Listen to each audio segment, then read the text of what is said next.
and welcome back to another episode of Key Factors Podcast. I'm your host, Mark Jones, and we are powered by ReviewMyMortgage.com, which is the largest index for mortgage programs nationally. And we have a pretty awesome guest today. Someone that I have seen nonstop on social media is flooding my social media with some pretty damn good content. So I want to introduce my guest real quick. Ruben Hernandez Valdez. Hello. Is that how you go by? Yeah, right. Yep. I know you get married and then you decide whose name is what. Yeah. No, yeah. You're right. So a little bit about Ruben. Ruben is the co-marketing director of the National Association of Hispanic Real Estate Professionals, in short, NAREP, and continues to support local businesses of all shapes and sizes. Ruben lives his motto, which I really like. Okay. Inspired people inspire people. That's pretty damn cool. It's true. Yeah. And side note, I don't mean to interrupt you, but no, interrupt all day. I feel like in our profession, in mortgage and real estate, the industry in general, everyone gets so tunnel vision on sales and numbers, and then we forget what matters. You know what I mean? So that was important for me to put in my mission statement of the inspired thing, because it just resonates with me so perfectly. You know what I mean? So Ruben, tell us a little bit about yourself. There's folks out there that don't know who you are. They have not come across your content in social media. And I want to give it directly from the horse's mouth, you being the horse this time. I feel like it's important to talk about my backstory, because one of the things that I like to do is when I do these podcasts or just talk in general, I like to, speak on where I'm from specifically.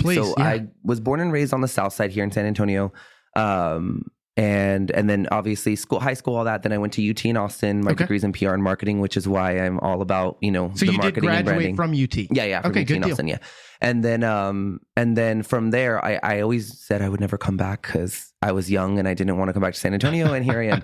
But I touch on that, and I emphasize that solely to just a lot of times when you're from the South Side, or you are from an area that is always kind of like looked down on in a sense, you start to lose hope. You can't see anyone that looks like you, or there's no way out, if you will, quote unquote. Right. So that's where I'm from. That's where I was born and raised. UT. Obviously, I've gone through a couple different jobs growing up. I did a lot of PR and marketing, obviously, but then I went into the hospitality industry, and I was an event planning manager for the Westin and the Hyatt, and did all that.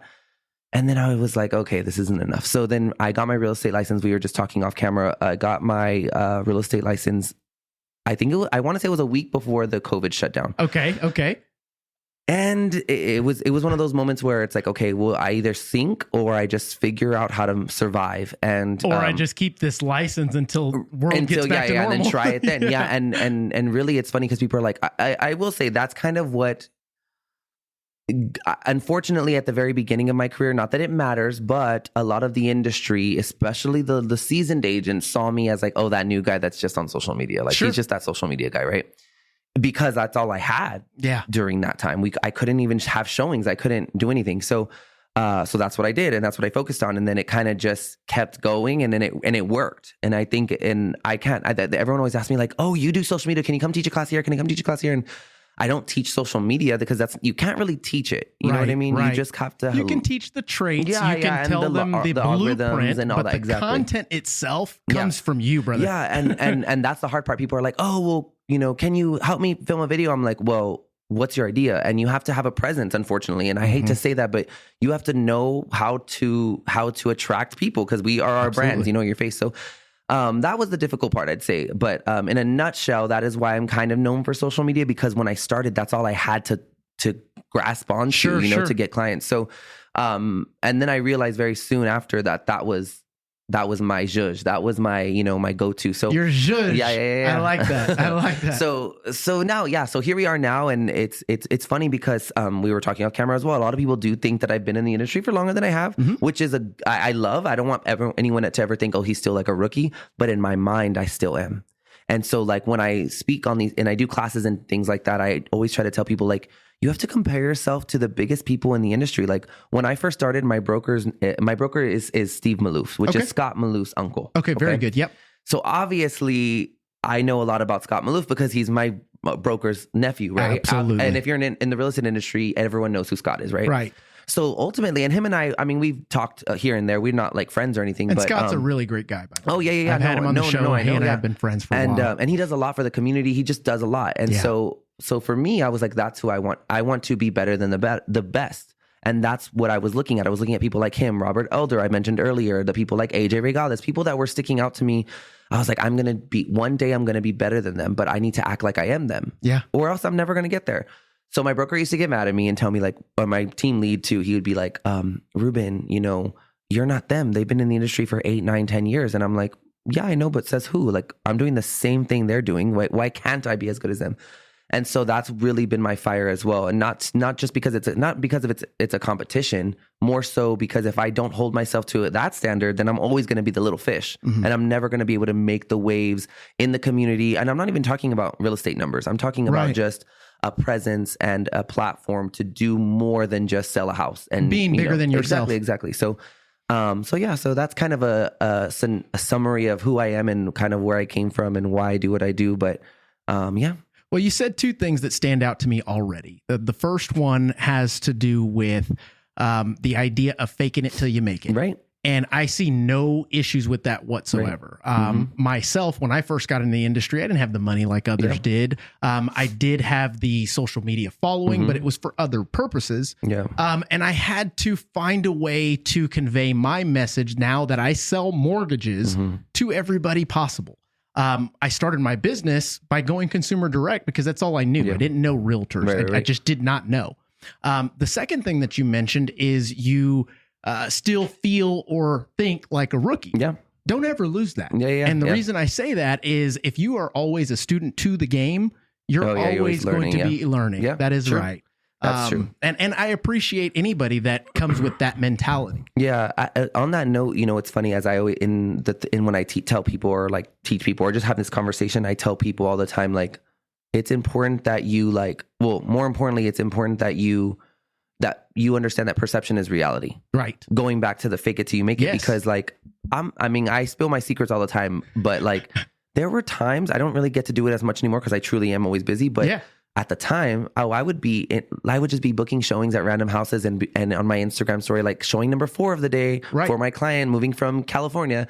And there was no California client. But it gives the perception that you're shaking and moving. Right. And so they're like, oh, we got to use him because everyone's using him. And you know what I mean? So that's really was the catalyst of helping me get the clients. You know what I mean? I speak a lot about social media and have for years because I used it a good extensive amount in my career and then stopped for a while because I had so much going on that I was coaching, teaching, mentoring, and was not focused on me, so to speak.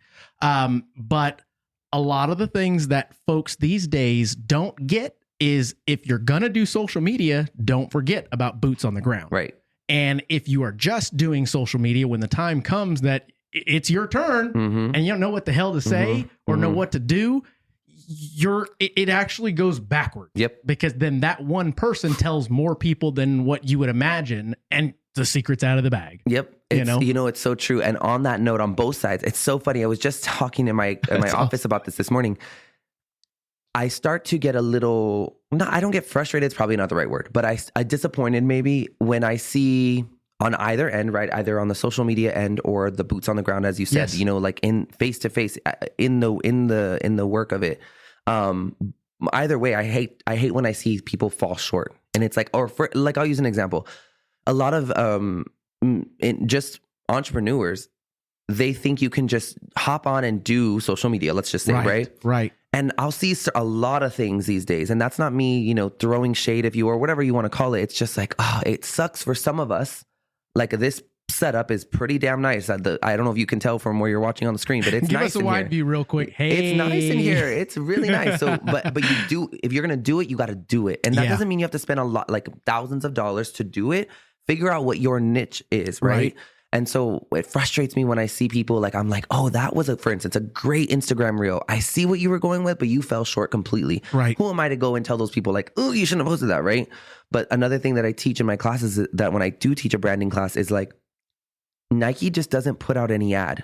Well, would you like me to help you with this one? Oh, go for it. I believe in a philosophy, old school, new school, never heard before school, but it's don't do things half-assed. Do it with your whole ass, okay? Right. It's true. Yes. But then I feel bad because I'm like, well, what if they did it with their whole ass? Like, you know, Right. and that was their best. I see that's where you're going with that. But it's like in those scenarios, they need to know the truth. Right, exactly. So there are times when I have to tell people, like there have been people I said, like, you know, you should probably post this or do this. Right. But I take a lot of pride, and that's another kind of weight that I put on myself, is that when people do reach out to me and ask me the questions of how do you do it and what do you do and how do you get this done, I tell them everything, because I know, and I feel very convicted in this, like I know what I do, you can do, and what you do, I can't do. Yeah, right. Like that's very true. It's very honest. And so I know that you're not gonna be able to do it like I do, but I know for sure I can't do it like you do. And that's okay. And that's what gets us all our own, you know, niche and our own clients and all the things that follow with that. But so speaking on that, I'm very conscious about what I post.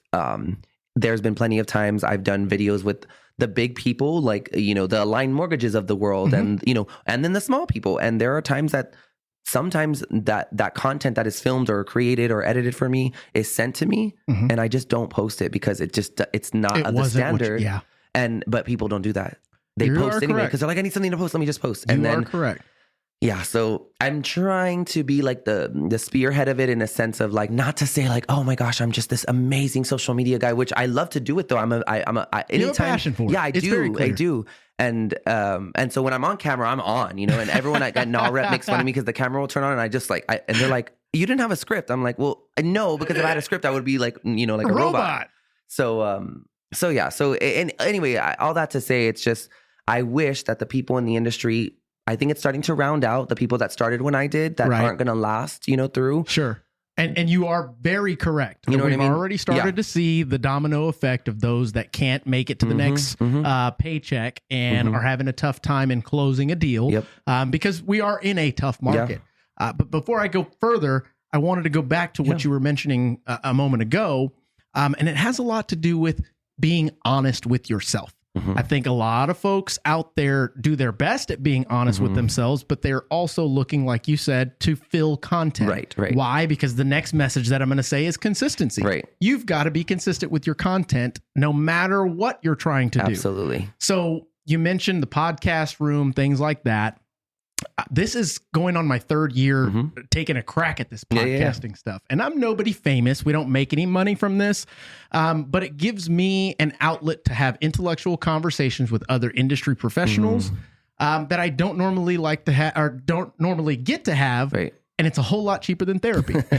So that being said, when I first started, it was not expensive. I had cheap mics from Amazon. I had a little recorder. We were actually using our cell phones to record. I'm not even joking with you. I've seen that footage, and it doesn't look, I mean, it's not obviously probably the most quality, but it's not as good as this stuff this right is great, here, right? But yeah, I remember seeing it. So just because you don't have the means, just because you don't have the know-how, number one, there's YouTube, and I guarantee you, most people, if you stay consistent with it, a year, 2 years, 3 years down the road, they're not going to go back and look at that first video, that second video. That video is not going to have any views because you were getting started. Even if they did, how cool is it to see the progression? Yep. And for me, I actually shared my first podcast, and it was with Gilly Mendoza. Oh, yeah. It was like 2 days ago or something like that, and it popped up on my feed, and I went, wow, look how shitty that was. Yeah. But I shared it just to kind of show people that's cool. We're supposed to evolve. Yeah. We're supposed to change. Speaking of, side note, Gilly, he actually graduated from my high school, but he's older than me. Okay. God, he's so good. He's so good at what he does. But absolutely. But on that note, consistency. Consistency is... It's everything. God, it is everything. And it's really not hard to be consistent. I think that people overthink it. I would say that it's easy to be consistent with something you're passionate about. Yeah, true. And the level of passion that you have for doing what you do, you exude that. Right. So it is a tough thing. And I think that consistency with anyone and anything, if you don't have a true passion for it, is going to be tough. On that note too, it's hard. I always tell people, just start small. And I say consistency in the most literal way, in a sense of like, for instance, the first example I can think of is I do this Motivation Monday every Monday. Okay. I just post a quote that literally it just happens to be, I find one throughout the week, whether I'm watching a show or an interview and someone says just something that stuck with me, I'll put it in my notes. I have a whole list of them. There you go. And, but I have an alarm on my phone. You've got a system in place because why? Our brain isn't for remembering. It's for solving problems. Exactly. And the idea is, and I will tell you, I did the same thing when it was back in the day and it was time for me to post. I had 3 alarms that were set. Post something, post something, post something. And it didn't matter. I didn't go further than that. I just had the alarm that said post something. Right. So my brain was like, ding, okay, well, now it's time. Yeah. Post something. A lot of folks don't think about the systems that you have to have in place in order to accomplish that consistency thing. That's true. What you mentioned about starting small is huge. What ends up happening with folks that set out to do anything is they bite off more than they can chew, and then it becomes overwhelming. It's true. That overwhelming feeling feels like failure. You don't want to fail day 1, day 2. So start small. Yep. How do you eat an elephant? Right. 1 bite at a time. Right. Exactly. It's so true. And I think too, is just a lot, just as humans, we just overcomplicate everything. I would agree 100% with that too. But because of the standards that we have all put in place for each other, you know what I mean? They're all fake exactly. standards. So like, I think that once I realized that, because I'll tell you, you touched on something about being true to yourself. Yeah. When I first started in this industry, oh my gosh, I thought, of course, as any new agent thinks, you have to go to every mixer. Yep. And you have to be friends with all the different cliques because there are those in this industry. You have to play cool with everyone. And on that, I had this thing on my head because of the industry I'd come from that I was too young, right? Because this is an older I used to be. I started to be. I was in the wave of the new. How old are you, Ruben? I'm 32 ish. 32-ish. Yeah. I always want to say I'm 31. But yeah, no, I'm 32. And so I'm not young. I know a lot of people because of my demeanor, because of the way I am, the way that I am on camera. They're like, oh my gosh, she's so funky and young or whatever they want to say. Sure. Right? That's a great thing. Yeah, it's great. But haters gonna hate. My whole life, it's been like, oh, Ruben, like I didn't get jobs because I couldn't be a manager because all the other managers were 40 or 50 and I was 25 or whatever. Sure. So on that note though, I had all that in my head. And then if we're going to be honest, I came into an industry that is the most masculine, machismo, like whatever you want to call it industry. And I'm not that, you know what I mean? You think so? Oh yeah, absolutely. Let's talk about that for a minute. So, because I'm not, yes, I'm a straight male. No, yeah. I'm not all machismo, dude. Yeah.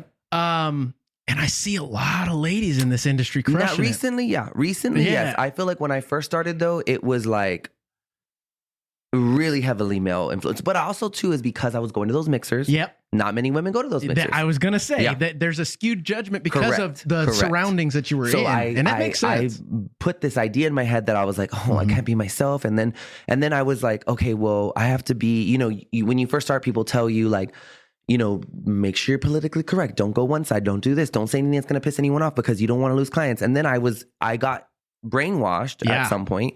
And so then and this just came to my mind and we'll talk about it in a second, but for a good part, the 8 months, maybe a year, I was not Ruben. If you go back and look at my content, I was very like, what's up, you guys? How are you? Like very trying to put on my manly voice, like I was trying to be someone I wasn't, Yeah. And because I was afraid that if I posted something about like, pride on my Instagram, people were and then I was like, wait a minute. I don't want you to be my client if you don't like who I am. You know what I mean? I don't want to make money off of you and I don't want to take your money. That's right. But as this just happened actually about a week ago, 2 weeks ago, not to get political, but during the Grammys, there was a lot said about the Grammys and how there were just a lot of things, right? Just a lot on every spectrum, right? And neither here nor there, not that I agreed or disagreed. It was when I was starting to see social media, the bad part of social media, when people were, getting ballsy and saying things. And it's okay that everyone has their own view. I have my own view. You do. Correct. Everyone does, right? But then I started realizing, wow, like some of these people that I'm seeing saying things and doing things like I rub elbows with. Yeah. I've done business with. I've helped these people make money and vice versa. Right. And it was an eye-opener for me because I realized like for so long, Ruben was being someone that he wasn't at the very beginning. And then he found himself. But even when I found myself in this industry, I realized like I was still, I'm this guy that talks about be authentically yourself and be unapologetic and be who you are and be the person that you are. It doesn't matter if you're a realtor with a 3-piece suit on or if you want to wear, slides everywhere. If you can do the job right. Okay. So I preach that and I preach standing for what you believe in.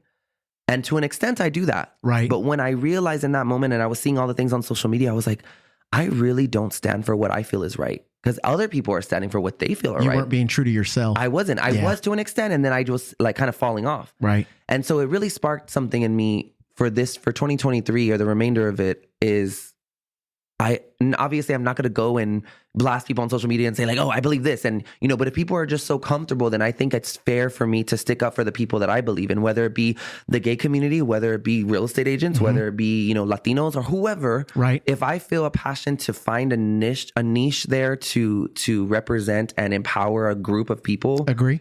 My goal, a part of my mission statement is to use real estate as a platform and a vessel to inspire people, whether it be with home buying or not.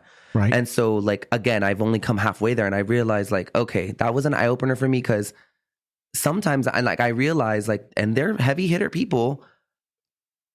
We don't have the same ideals and thoughts, right. but they didn't have a problem working with me and getting clients Not from me, all. So then it just opened my eyes, And I have a feeling, this is a great discussion. Yeah. I have a feeling that a lot of folks believe that people are going to judge you based on certain things when we're here to do business, right? On one side of the token. And then on the other side is our personal life. Yeah. And most folks could give a shit how you are personally as long as you conduct yourself on the business front the right way. Absolutely. And I feel as though we may overstep the boundary of bringing personal into business or even caring what others think on that front. Now, I am the person that stays away from politics. I stay away from religion. I stay away from certain beliefs on social media. Why? Because I just took let's say I do give a belief, and every time I'll slip every once in a while. Of course, because I don't like participation medals. I don't like victim mentality, all that stuff. Same. But I just shrunk my pool from this to that. Even if it was just a tiny bit. I don't want to do that because that is not essentially what the overall goal is. Now, mind you, I do agree with you 100%. I don't want to do business with people that I don't know, like, and trust, or at least want to have some type of existing relationship or continued relationship, because this is a relationship business. Well, and on that note, it's if you were selling snow cones. Sure. You're selling a product. Yeah. If you're selling raspas on the side of the street, that is an item. That is a product. Sure. We are selling a service. And so what I want people to understand is, and I'm so with you on that, because it's like, the second you post something, whatever, or post or talk, or just make a recorded comment that can be seen again. The second you do that, not only is it speaking to your character and what you believe in and all the things, right? But it's also just kind of tarnishing your brand in a sense of like you aren't as professional, because people are now starting to get into you, and you shouldn't. Unfortunately, I hate to say I don't say be fake, because that's not the word I'm looking for, but you have to always be on. You have to be on. That's just what it is. Like, I mean, my husband gets so mad at me. He's like, I'll come home and he's like, and he'll just start talking. I'm like, just stop talking to me. Like, I have been on. I've been back-to-back showings for 6 hours now. I don't want to be on. I don't want to be RuebenRealtor. I just want to be Ruben, but I want to be silent Ruben for a little bit. Ruben, I'm so glad that you said that. It's so true. And the reason why is, my wife knows at this point, but there are certain times when it's time for me to be done. Yeah. I'm always on. There's nothing wrong with that. No. But to a certain extent, everybody, and I've said this before, most believe me to be an extrovert. Right. I used to be an extrovert 100%. Like, give me more people, give me more things. Let's party, everyone. I love everyone. Exactly right. Yeah.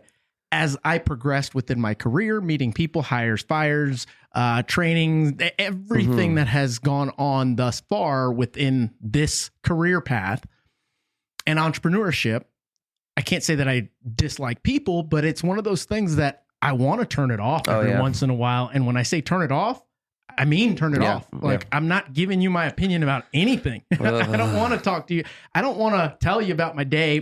I'll come home and so how was your day? And she doesn't really anymore, because preface of, I don't want to relive it sometimes. It's done. We made it through. And is your wife, what is industry in it? Or what does she do? She is she's a nurse by trade. Okay. She is a realtor. She owns an insurance company. She flips properties, not at the moment, obviously. Okay. And she is an incredible mother. She's kind of a badass. On that note, though, what's great is that if you do use lingo with her, she can understand a couple things, right? Yeah. My Before husband she did not. Oh, okay. So she's been in real estate for going on, I don't know, 4 years now, Nice, 4 years. Prior to that, it was like she wanted to hear about it because she wanted to be around the cheese man. It's interesting too. It's interesting. Yeah. Yes. Oh, my husband would be like, well, what happened with so-and-so's house? Or like the house that, 222 Dr. Seuss Lane. And I'm like, it's just too much. Right. Like I can't even give you the Cliff Notes because the Cliff Notes would require me to explain even more. And I just don't have it in me today. I don't need to go down 5 more rabbit holes. No, I believe that. But you're right. Like being on. And a lot of people mistake that for being fake or and it's like, well, call it what you may. It works. And it's it's not, you're not being fake because it's coming out of you. You're not being fake at all. You are who you are. But let's call acting. Do actors fake it? Right. No, you pay them good money to do it the right way. Yep, that's true. And it's the same concept. You're just damn good at being you. Yeah. I think that you're totally right though. And you're the only other person I've ever met and spoken out loud to that they're like, oh my God, I agree. Because like it's true. All my close friends, a bunch of us were going to Nashville this weekend and we were all going and I was like, oh, and we have this, everyone says like, puro real estate. Cause anytime we're out somewhere, I'll like walk off into a corner and they're like, oh, here we go, puro real estate. And they're like texting like, Ruben, you better get all your contracts done because in Nashville, there's no puro real estate. And I'm like, I know, but it's you want to really know the good hard. news? If you continue down the path that you're going, you end up being the person that picks up the tab. Oh yeah. You end up being the person that funds the trips and all the other things. And then all of a sudden, is it still puro real estate? They're like, let's go sell another one. It was funny because last night we had a FaceTime call to discuss the trip. And they were like, I was like, guys, David, my husband was on the call and I went to my office at home. And I was like, guys, like, I can't be on this call. I have to take a call. So I was in the room and I came back. I was like, so did y'all figure it out or what are we doing? And they're like, oh, now. And then I got in the camera. I was like, I just put a $450,000 home under contract. Shut up. Like, boom, exactly. But then they were like, oh, but it's funny. But it is true. There will come a point that you don't have to do that. Oh, yeah. And I know the feeling because once you become a top producer and in that progression of becoming a top producer, there are a lot of trials and tribulations that you're going to go through. Yeah. There are going to be friends that you're going to end up leaving behind. Yeah.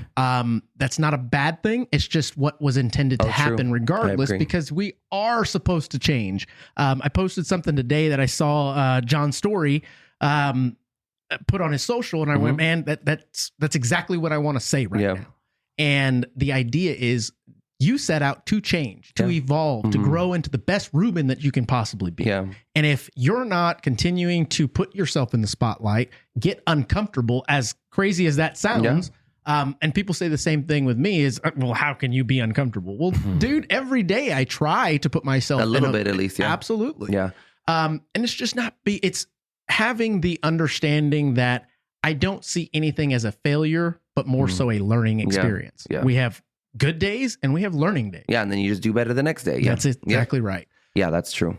I recently too, I've been realizing that in the industry, because there's a lot of things that I have in the works and planning, and I realized like, golly, in this industry, there's a lot of things that we take for granted, including our, like what we were talking about, being on our mental state, in a sense of like, God, I realized after everything with Twitch and everything that happened, I was talking to Nikki, you know Nikki over at Thrive Mortgage. Nikki New. I've heard of her. So her office is next to ours, and so I had gone over there. They have like a coffee bar, so I went over there. You're and grabbed on a coffee. Sigma, right? Mm-hmm. Okay, yeah.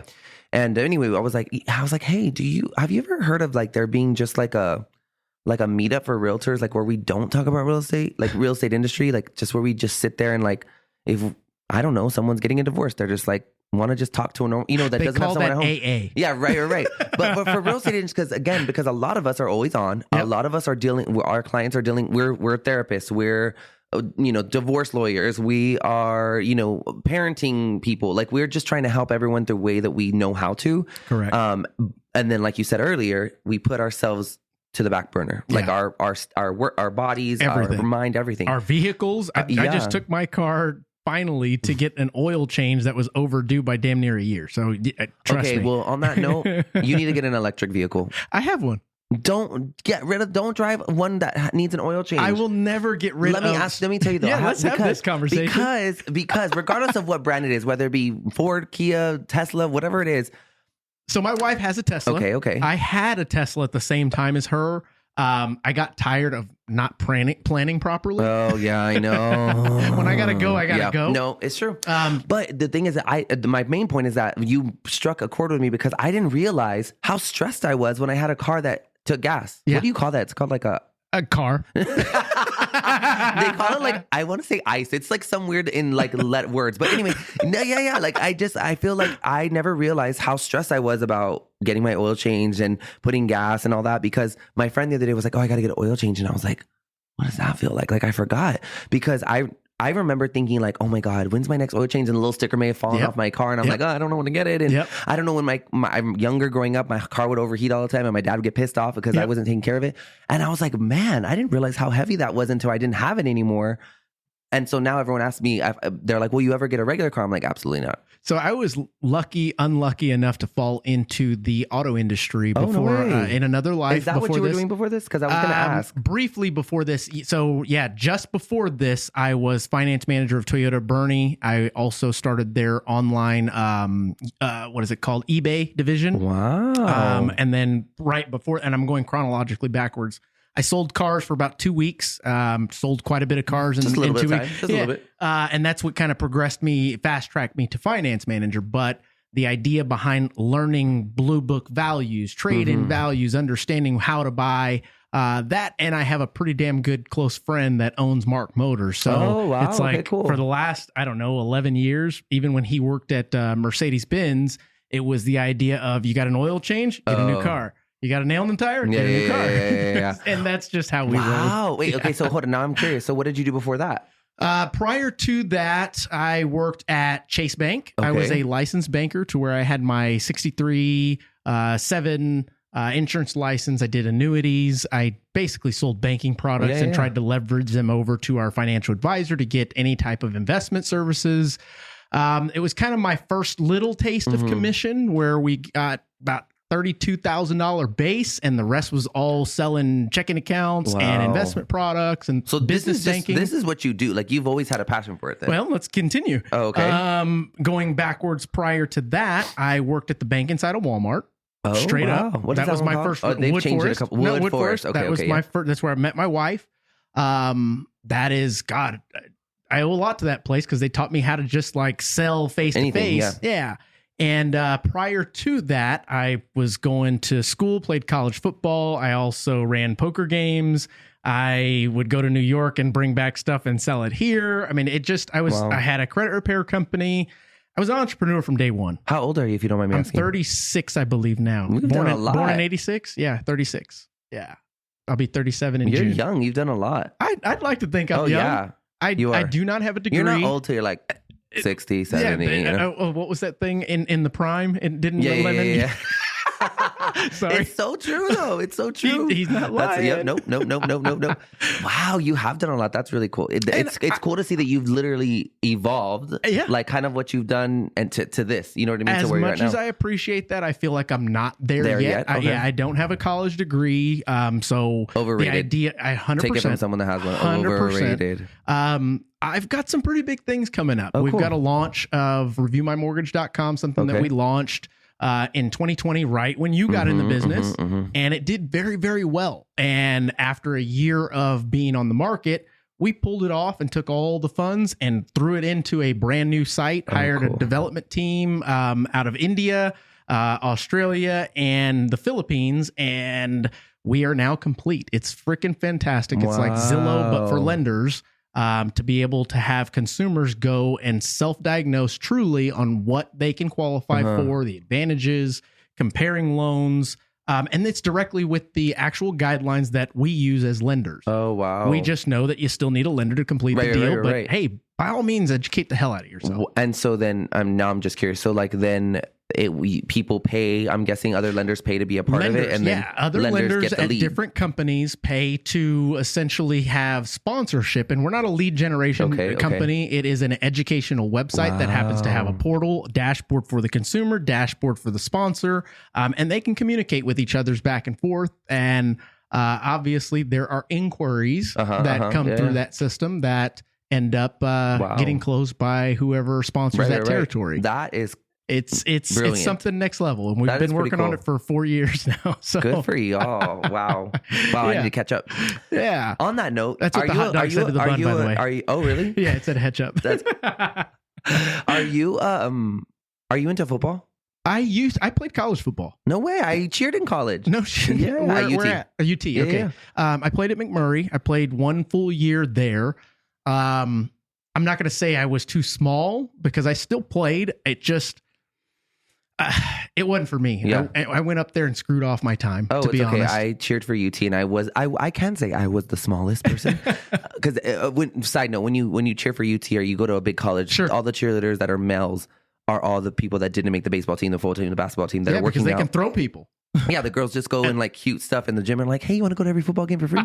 Throw me. Then there's those that trained their whole life to Correct. tumble and do all that. But anyway, side note. But the reason I asked is because I recently got into NFL, and I've been just because Cowboys. I'm from Texas. It was out of the Houston, oh my Texans. God, we got right? a Cowboys fan. But I know. It's okay. But you know what? I'm gonna make it a little bit better. I started watching, and I watched the NFL Honors because.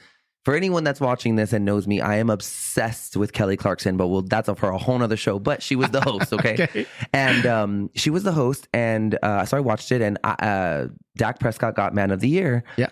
And of course, I was all pissed off. I was like, why did he get it? He throws so many interceptions. I hate him. Like, swearing So I know you know about your it, shit. right? Yeah, like swearing I know. But then I heard his story, and I was like, wow. I didn't know anything about him. I didn't know any of that. I didn't know his mom died. I didn't know his brother had committed suicide. I didn't know any of that.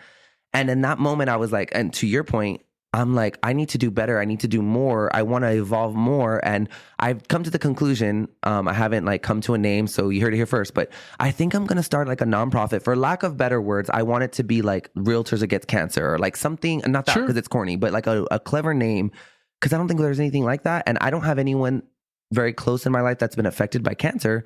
But I know that when I see people affected by cancer, I hear their stories, it touches me in a way that I never, felt. Sure. And I'm like, look, I know real estate agents make a lot of money. And in the real estate industry, there's a lot of money. Yeah. The ones that are serious, the industry has a lot of money. So I need them to put some money into some nonprofits that I feel like, our industry is not represented on anymore. You know what I mean? I agree. I do agree. But on that note, I feel like I want to expand and do more stuff. Because I'm, like you said, you're not done yet. And I don't feel like I'm even close to there, So one thing that I learned and had to learn with making good money is how to deal with it. Right. And the idea, kind of like you had mentioned a moment ago, having these big dreams of helping others and doing things of that nature.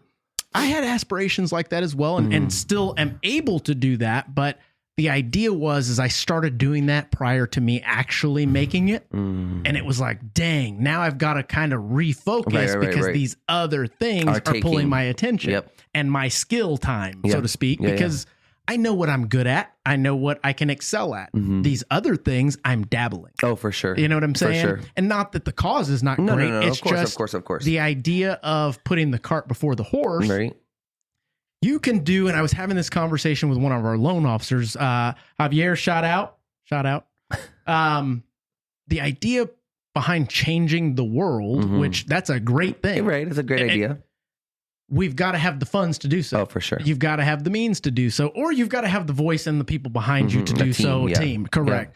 Yeah. I think the one thing that we can focus on is what we do best right now, and then set up our systems in place. Our brand is doing what it does because we've done a good job of digging that in making damn sure that everybody understands what our brand is. Most of the stuff you can set up on autopilot once your business is going. True. That way you can leverage and truly dedicate your time versus half-ass, whole-ass concept to the next best thing. Yeah. So that being said, what's going on in real estate? I want to talk briefly because I would like to actually get this sucker edited and on the market by tomorrow. Okay. Believe it or not. Yeah. Okay. Cool. Yeah. What's going on with the market? What are you seeing? Yeah. So I'm seeing a lot. So I think that there is a little bit of I'd say a myth right now going on in regards to, like, first off, new builds. Yep. Because I think a lot of misinformation is out there in regards to, like, oh, well, they're desperate. They'll take any offer. Depending, And again, you have to it's assess who your market is, because the Perry Homes of the world and the Ashton Woods and the Highland Homes, that's their brand. Correct. They can do that. Correct. the Lennars and the DR Hortons and the all the smaller homes, all the other smaller builders, the KBs, if you will, they're in the business of saving money. Right.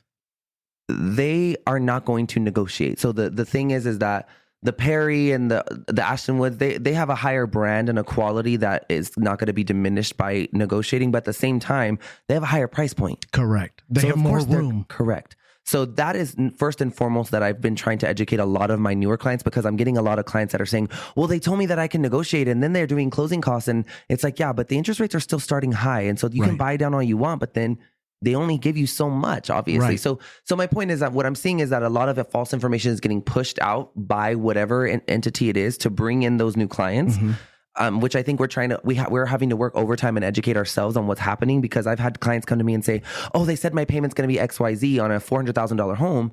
And I'm like, that doesn't sound right. It's in the city limits. You're not a VA. You're not a vet that is in full disability. You pay taxes. Like, there's just no way, this isn't adding up.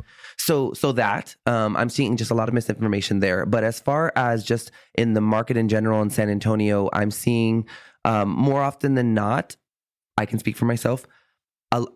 Sellers are thinking that we're in this buyer's market, and ultimately we are, in my opinion, we are weighing a little that way. Obviously, we're not where we were 2 years ago.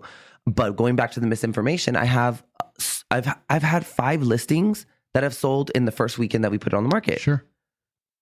And that's solely because of the perception and the expectation that is set at the beginning, and the right words are used. Right. Because again, sellers are misinformed, and they're like, oh, well, I don't want to sell my house. I'm scared to sell my house because it's not good. We're not going to get offers. Well, you're not going to get offers if you're selling your house you're trying to sell your house like 2020 and 2023. And we literally just spoke about this yesterday. Oh, okay. That concept of unrealistic sellers and their expectations. There are a lot of agents that are taking the listing because they want to get a deal under the belt. Yeah. Exactly. Yeah. But they are taking the listing without the necessary conversations that they need to have with their sellers of realistic expectations. Yep. We are not in 2020, 2022, 2021. We're just not there. Yeah.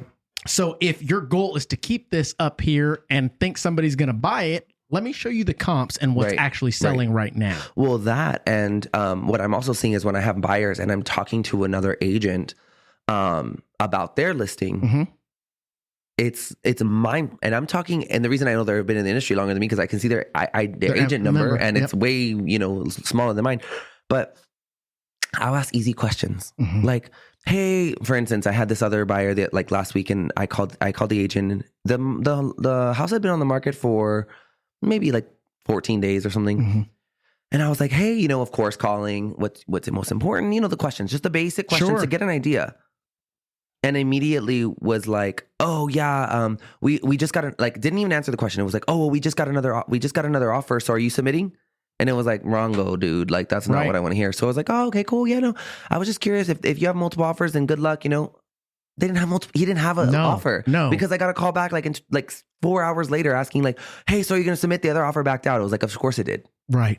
So anyways, going back to but as far as the buyer and seller market, it's like it's not a buyer's market until there is so much inventory. 6 months inventory. Yeah, it's exactly right. It's like, yes. Until we have 6 months inventory, and we're not going to see that for a little while. Exactly. Because, and this is my opinion, but I do a shit ton of research. Yeah. We don't have enough people that are willing to sell based on desire. Right. I would like to buy a new home. I want to upgrade my home or lateral move. Nobody wants to go laterally and pay more. Right. That's just not a human trait that we carry. Right. And until that starts happening again, we're not going to see as many listings as we need. There are still tons of buyers sitting on the sideline, waiting for interest rates to drop. For the right time. Exactly. And it's just when is the right time? Right. Never. Now. Yeah. It's never perfect though. It's That's never my perfect. point. Yeah. Yes. And this is a good point. Like I think what I'm also seeing too is that with the pricing of homes, I've seen it a lot with my clients, because I've had recently in the last 2 months, I've had 2 clients come to me that were with a different agent and came to fired them and came with me. Sure. And on the buy side or list side? On the list side. Okay, gotcha. And one of the commonalities is 2 different agents. The commonalities is the agent told me I could sell the house for X amount, which is true. The comps do say so. Correct. I get that. The biggest thing is I have to tell them, with all due respect, the home that you're living in, I'm going to use an example. The home you're living in was built in the 80s. It has been refreshed on the inside. Absolutely. I wouldn't call it remodeled, but it's been refreshed. I want to ask you a question. When you were buying a home where let's say they said they could sell it at 270, right? Was a first time, because her first time home buyer is going to buy this house. Right. It's in the price point of first. Yeah, correct. And it's in as a first time home buyer, would you have, if you could afford a $275,000 home, you would choose this home over a brand new home just a little further out from where your home is located? You have to know who you're selling to. Or would you rather list at 250 and get way more feet in this door? Right. And have a multiple offer situation, which is what happened. And we sold for 260, right, which is not far off of 270. Not at all. And my point is that conversation is not happening. The conversation of comps is happening. The conversations of interest rates are happening. Those conversations are happening, but people are not being realistic with, okay, now let's get really deep and let's talk about what your home looks like, regardless of all the nice fixtures and all the things you've added. I call it the conversation. Correct. Yeah. It's not happening. And it's like, and I think people are taken back by it a little bit. They're supposed to be. Yeah. They're supposed to be checked. Appreciate it, Correct. And they respect it. Yeah. And then on the financing side, I just feel like there are a lot of new things and new options for the consumer. And I think there's a lot of shiny objects. Right. I was just going to say that. I mean, I'm honest. I'm always honest. No. I had a client that is one of my good friends. Her aunt is a realtor, and so she's using her. And of course, right, I wouldn't care. And then she's like, "Hey, your lender, can you call him?" Because I was going with Rocket Mortgage, okay, and they were going, they were promising this, and that. We're a week away from closing. They changed the interest rate. It was just a lot of balls dropped. Correct. To my point of, well, yeah, it's easy to click on a big box lender or these online lenders, because they do offer, if you are the perfect file, of course you're going to be treated like a king or queen. That's exactly right. But there is that personality, and that the connection is missing. Well, on that end. And I'll add to that, because this is my area of expertise. Yeah. You can jump online and find any low rate. Right. There are caveats within that, the fine print, so to speak, that's going to tell you exactly what it is based on that day in this scenario and the perfect stars aligning. Yeah. And then you're going to get what it actually is, but you're also, unfortunately, at the mercy of this paper pusher. Yeah. No disrespect, but it's so true. Lenders that work for your Quickens, lenders that work for your online lender only are paper pushers. If you ask them, here is your scenario, can you give me your opinion? They're not going to be able to put that into a logical scenario to where you can see the benefits and disadvantages. They won't be able to break it down at all. None of that stuff. This market is intended for an expert. Yeah. And yes, like myself, I can go, when we bought our house, I literally subscribed to a credit union in Chicago because they had 3% rates. This was 4 years ago. Oh, nice. And when rates were high. Yeah. Why? My shit's in order. Yeah. Push a button. Here's the documents. Yeah. See it closing. Yeah. Whereas most, and I will say most buyers, they can't do that. Oh no. They need someone like myself on the side of the lending to put their deal together, to show them that there is opportunity, that there are options available for you, and that big box lender that denied you because you had something out of place. Yeah, because they just check boxes. And if one box is not checked, on to the next. I'm going to even take it a step further. You have a lot of credit unions right now that have laid off a lot of their manpower, loan officers. Why? Because they were the most expensive expense. Oh, yeah. Now they've got their processors doing the job of a loan officer, and they use a lot of automation. There's nothing wrong with that if you deal with a paper. Yeah. You've got tools that allow you to pull the bank information in, pull their work information in, check the pulse, check the credit score. You're off the race. Yeah. Most people can't do that. Right. And you hit a pretty solid point there, and it's just the reality of things. People think that they're all a paper. They're not. Yep, it's so true. And then the last thing I do want to touch on, though, is One of the biggest things for me in the industry with working with specifically buyers, right? The buyers in this industry are, well, it's not their fault, but they're just being, it's like we're all being, what's the word I'm looking for? Sábelo todos? Yeah, like we're, oh God, dang it. What's, when they build an area up and push the other people out, what am I trying? Assembly line. No. Like when they build an old area and they kick all the old people that live there. Gentrification. Gentrification. Golly, I couldn't think of it. We're leaving all that in. Yeah. It's like we're all being gentrified at this point. Yes. And what I'm seeing is that and I'm passionate about this, is there's no affordable living anywhere these days. So I have the struggle of a client coming to me and saying, hey, I got pre-approved for $175,000. Right. It's tough. What am I supposed to say? Go get a new job? Go make more money? No, you know what I mean? Here's my Go advice to you. Thousands of dollars a day. As a new to the business realtor, and you're not new, but always the mindset of that. I think it's a tough time for people to come to terms with reality. Yeah, true. We've had a long time where people were getting 2-3% interest rates, which yielded much more home than what you actually should be buying historically. Right. So it put all this false expectations and false reality into people's minds. True. You notice on social media, the reels that are just videos of beautiful homes the with badass songs, they get the most views. Of course. Because it's what we dream to get at. We forgot as consumers that there's levels to this shit. Like Nick Mill said, there are levels. Yeah. And you've got to start with your starter home. I will tell you personally, I made, $60,000 the first year that I bought a home. I was 22, babe. I don't know, something like that. 132,000. We used USDA 100% financing. Didn't put a penny down. Closing costs were paid by the sellers. 5.5% interest rate. We lived in the home for 3 years, and then we converted that home into our first investment. Oh, nice. And in my mind, I wasn't thinking I need to have all this nice shit. Right? I financially savvy, worked in a bank, understood seeing all the different scenarios come across. I just need to become a homeowner. Yeah. So I can start tucking some equity away. Well, fast forward, let's go 6 years after owning that home. We were already 3 homes in, and we were doing the buy, live in it, move to the next. Buy, live in it, move to the next. We're now at a $1.7 million home, and all of those proceeds came untaxed from all the others that we had.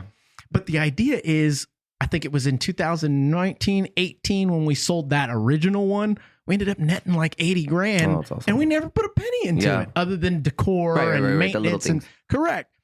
And I think we need to go back to that concept to bring these people down to reality, to go, if you're approved for 175, find something for 175 and live in it for 1 year. That's so true. You know, I did think of it that way, but not in the depths that you're speaking on. And that's important. I'm just giving you real and life. That's important because for me, it's not that it's the right truth, but it's a very honest truth that is realistically what's going on right now. And it's very possible. And it's so possible. Yes, that's what it's just so hard. It's so hard to get that through people's minds. You're right, because they have this idea of their social media mindset. Yeah. It's so coin that right there. Yeah. And I'm like, what you just said is it kind of threw me for a loop, because I'm like, yeah, you're right. On that note, it's difficult to the conversations that I have had. I'm like, okay, well, this is what you'll you'll be approved for, and we'll go look at houses, and you can find they're not sheds. You know, they're not. No. You know? I mean, you are going to have to compromise. Right. You are going to have to give You're not up gonna live some in Stone things. Oak. Yeah. Correct. Now, mind you, the folks that are used to living in Stone Oak, paying $2,200 for a 1-bedroom apartment. Right. Whose bank are you helping? Right. Not yours. Not yours. At all. It's time to put yourself in the real reality that you should be in had you decided to become a homeowner. Yep. Because guess what? 3 years from the day that you decide to, you know what? I'm going to go for the 175 and figure it out. That ain't going to be 175. It's not going to be 175. And here's another concept. You're qualified for 175. Have you considered looking at duplexes? Yeah. What? Why would I live with somebody? Well, the idea is you now can buy a $300,000 home because the rent can pay for the other, and lenders can actually use that. Yeah. Maybe we're not talking to the right lenders. Exactly. and on that note too, I think that because It's hard to, when I get the clients that are the 24, 25, 26, you know, like the younger age, younger than me at least. Everybody's younger than us. But that, you know, that Gen, what is it? Is it Gen Z? Gen Zers. The Gen Zers, unfortunately, I feel like there's just no getting into them. There's no, because they are like I mean, that they are, that's my little brother. Of this right here. And you know, it's funny because we grew up with, well, I mean, MySpace, Facebook, those things. Yeah. But like, I'm like, good God, like the things that come out in all facets. I'm talking outside of real estate. I'm talking inside of real estate. From that generation, it's kind of like, huh? Like, are you on planet Earth? Right. You know what I'm trying to say? No, I agree with you. You're totally right. And now it's just going to change the conversation for me in those instances. But I now that I'm, you know, actively thinking about it, it's like, God, that group of people, those are the hardest ones. Which is why everyone targets them, right? Which is why there's ads for them, which is why marketing and advertising and everything, money is spent towards, I get it. Right. But in our industry, it's the difficult part. Let's look at another concept. And I'm loving this conversation because I believe there's a lot to be learned here. Yeah. And it's also a reminder for me. Yeah. Is the idea of, if you are building your wealth based on buying a lower priced home, as you progress, you can continue to invest in homes of that price range. And is it hard to find something in that? Probably. It always is going to be. Yeah. It is always going to be. It may need a little TLC, something like that. Yeah. But at the end of the day, you'll be able to tell the story. You'll be able to set another perception for others out there that are thinking the same thing. It's tough. We are in a world where everything is at our fingertips and everybody knows more than we do. Yeah. It sucks, but at the same time, it's also a good test for us to brush up. Well, rise up. Yeah. That's exactly right. Yeah. That's so true. I'm curious. How many children did you have? Two How and old are done. they? 2 and done. We're actually 6 and the 9. saying goes 1 and done, but I'm 2 kidding. and done. Boy, we got our girl and we got our boy, and then we were done. Yes. How old are they? 6 and 9. Oh wow, 6 and 9. Yeah. So the 6-year-old's getting up to the teens soon. Oh my God, it's just, I don't know. It's cool seeing how alike they are to myself and my wife. Oh, really? It's a trip. Oh my God, it's a trip. And the reason I asked about them is just because I'm like, and this is just, I'm curious, being financially savvy and being in the industry that you're in your expertise, like, do you, at their age, like the 6-year-old, do you ever, like, are you throwing things already? I don't sugarcoat shit for my kids. Okay, good. Because I feel like that's how it would be. And I think it is, I think it's working. Yeah. Yesterday, I got a text from my wife that my son is in the 98th percentile of the smart kids or just all the kids in his age. And I was like, just to verify, that means he's smarter than 98%, right? Let me make sure I'm smart. But I was raised that way. Great parents. Yeah. We didn't have always the most smooth road. And I'm okay with that. Yeah. I think it helped me be me. Where are you from? I'm from here. What part? San Antonio. I grew up. Where did you go to, like, what, high school and high school O'Connor. Oh, okay, cool. So you're like Helotes area. Right inside of Helotes. I hung out with the Helotes folks all day long. Well, because back then Helotes wasn't what it was. Exactly. Wow. I played high school football, track. I was, I don't know, just the guy that was friends with everybody. And you said, okay, so then now I'm just curious because I just want to know now. And then you graduated high school, and then where did you go? And then I went to play at McMurray in Abilene. Okay. Played there for a year, came back, went to the community college for a year and a half. And then I went to UTSA, got associated, not in a fraternity, but associated with a fraternity. And was doing club promoting with John Vale, shout out. Was working at a bank. Was dealing cards and running my own poker games, was doing credit repair, was it just never stopped. It's funny because people always say, like, you're such a hustler. I'm like, some people are just built that way, and clearly you're one of those people. You know what I mean? More, man.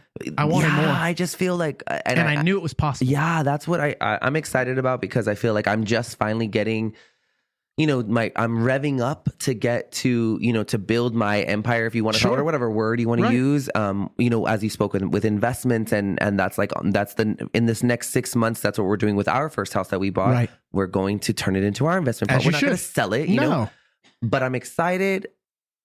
on this, in the sense of like, I can't wait for what's next. You know what I mean? I mean, there's so many different things. I think another thing you touched on too is the balance, right? And being able to focus on what you're good at, right? I think is what we were talking about.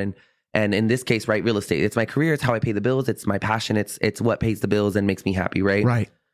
But I think people just need to, I think you'll get, how do I explain this? Like for me, I'm able to do multiple things, obviously not equally, right? Because one's going to take it over. But as long as you spent the time, right? Like for me, it was, let's call it 3 years that I literally slept, eat, breathe, Google alerted, real estate, the woo-ha. Like I'm like, right? So I dug so deep and tried to understand all the ways I could to now, like you said, it kind of starts to run itself in the sense of the systems, if you will, right? Yeah, you start to find what's broken. How can I automate, delegate? Yeah. And then kind of repeat, obviously, to a certain extent. Yeah. And so what I'm excited for is the fact that I have a huge interest in PR and marketing for other realms, and I'm a huge music fan. So I like that I'm finally, for once in my life, because I always try to do it and it didn't work out, for once in my life,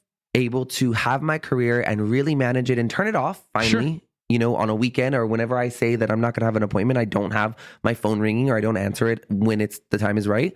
But then I'm able to, for instance, the other, you know, in November, I went to the Latin Grammys with one of my good friends who was nominated. Very cool. I got to experience that, but it was so cool to be able to do that, to do it, but to have the means. And then financial part, the means, but really just like feel like the past 3 years, I literally didn't do anything. I didn't do anything. I didn't go on trips. I wasn't one of the dumb agents that made all my first commission checks and then went and bought a new car and went on vacation or whatever.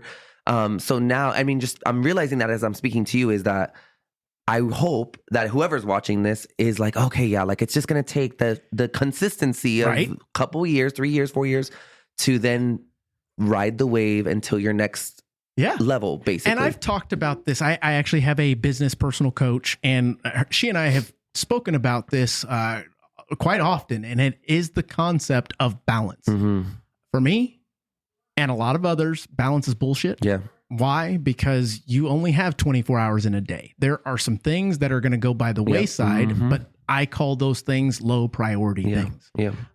So instead of calling I need to be balanced. You need to have good work, home life balance. And it's like, that wait a minute. That doesn't exist anywhere. It doesn't if you really want to go for what you're trying to achieve. Right. Because something's got to give. I can't be there sometimes at night when my kids go to bed. What do I do instead? I make sure that they understand, that they know what I'm doing. But you're there most times. You can be there most. And there's even sometimes when I'm not there. True. The thing that I'm speaking to is I make sure that they understand what I'm doing so that they know that I'm not all effing off. Right. Does that make sense? Working. I'm working. Why am I working? Do you like where you live? Do you like the schools that you go to? Do you like us being able to say yes when you want to do something? Yeah. And know that comes from a place of somewhat of privilege. Yeah.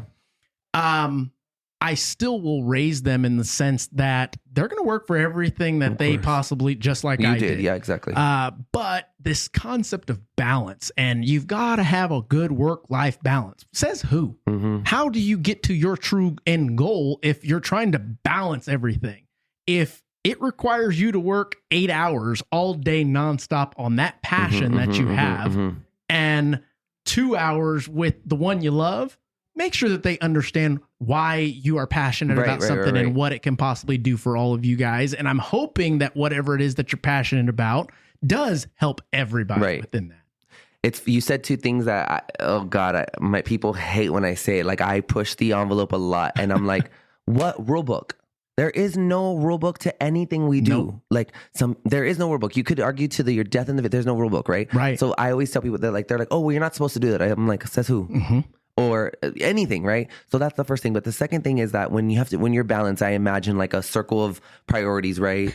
And then when everything's balanced, it's just going to stay here. Right. Like, obviously, when things are balanced, it's so stagnant. So yeah, I hate that too. I'm like, there are times when my husband gets annoyed that I'm in the office till 11 at night trying to figure out how to not let the deal fall through or whatever, right? Whatever the case may be, yes. But you're right. I think that so many people are like, oh yeah, you have to be home with your wife and you have to be home with, everything that matters in your life. But sometimes not that they don't matter, but sometimes you got to put other things in front of others because it matters at the end of the day what's paying the bills and or maybe not what's paying the bills, what's making our family happy or what's you making happy. Me feel happy. That's right.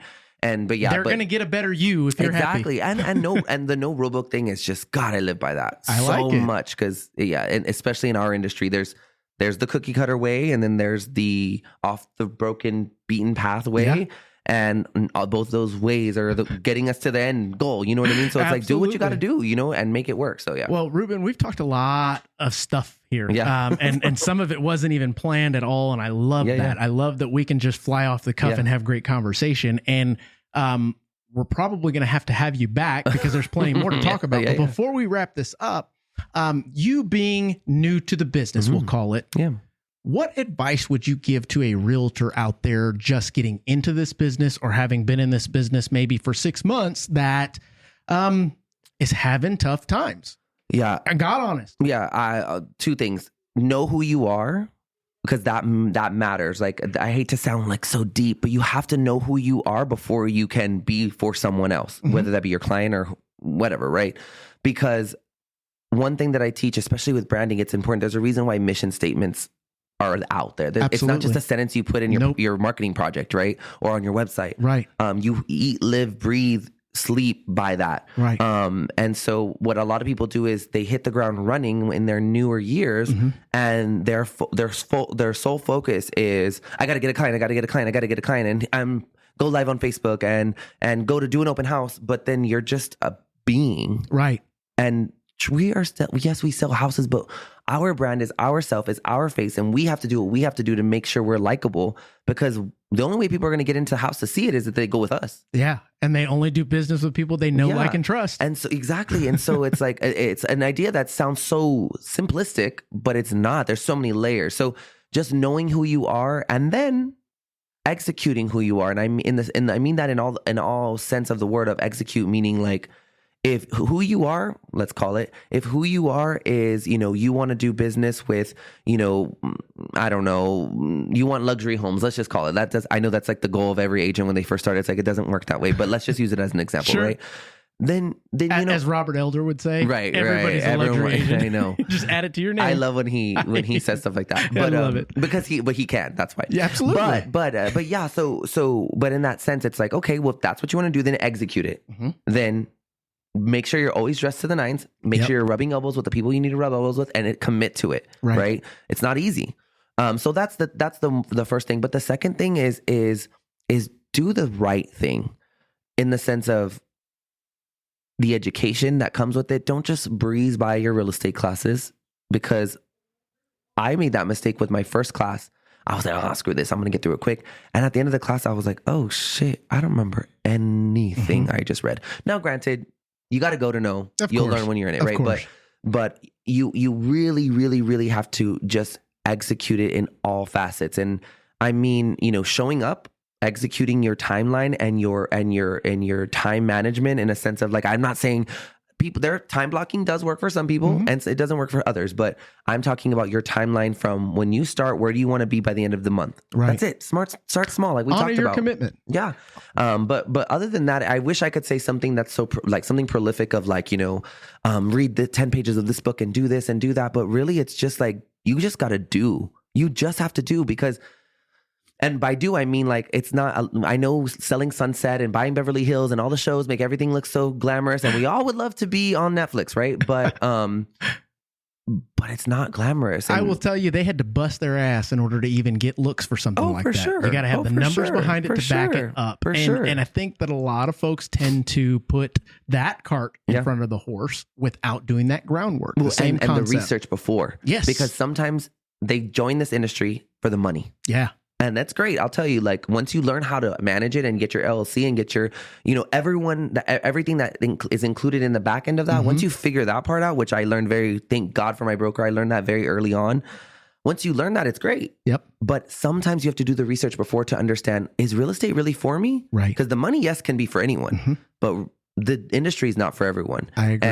And I think if you can be realistic with yourself and say like, okay, this isn't for me. Whether you shadow someone, whether you read articles, whether you read a book about real estate for dummies, whatever it is, once you realize if it's for you, if it's not for you, then you make that decision. But don't just jump in. That never works. You know, like I want to be an actor. I can't just start acting, obviously. You know what I mean? You have to know if you're good at it, you know? So I think really it's just those things of if you're going to do it, you got to do it. You can't half-ass it. You got to do it with your whole ass. Your whole ass, baby. And yeah, it's not just social media and glitz and glam. That's for sure. Ruben, that's awesome. So those of you listening, tuning in, actually watching this, we've gathered plenty of valuable information from this episode. One of the things that stuck out to me the most is be yourself, be your genuine self, and be true to yourself when you're going through these things. The second thing that stood out to me, which is so relevant to today's market, is you can't just be a half-ass agent. If you're jumping into this business for the money, no problem. Expect to be the expert. And what I mean by that is you've got to engulf yourself. You have to 100% go at this with your whole self. That whole self that we were talking about, that is the genuine self, that's what I'm talking about. Ruben, I really appreciate this. This has been a long time in the making, and I'm glad we finally had it. I'm happy I came. I think we should probably have you back again so we can carry some of these conversations. Let's do it, yeah. Have you ever, side note, we're about to end, but have you ever thought about doing like a panel of people? I can do a shit ton of people now. Okay, good. That's always fun to banter and, bounce off. Yes. No, we want like some, what is that, Fresh and Fit podcast? Yeah. Oh, yeah. Without the chicken heads. That's awesome. Well, guys, definitely, if you have not yet already, make sure to hit the subscribe button. I think it's going to be over there. And then make sure to hit the like button, which is probably over there. And if it's not, just keep listening. We appreciate you. Hope you have a wonderful rest of the day, and we will catch you on the next one.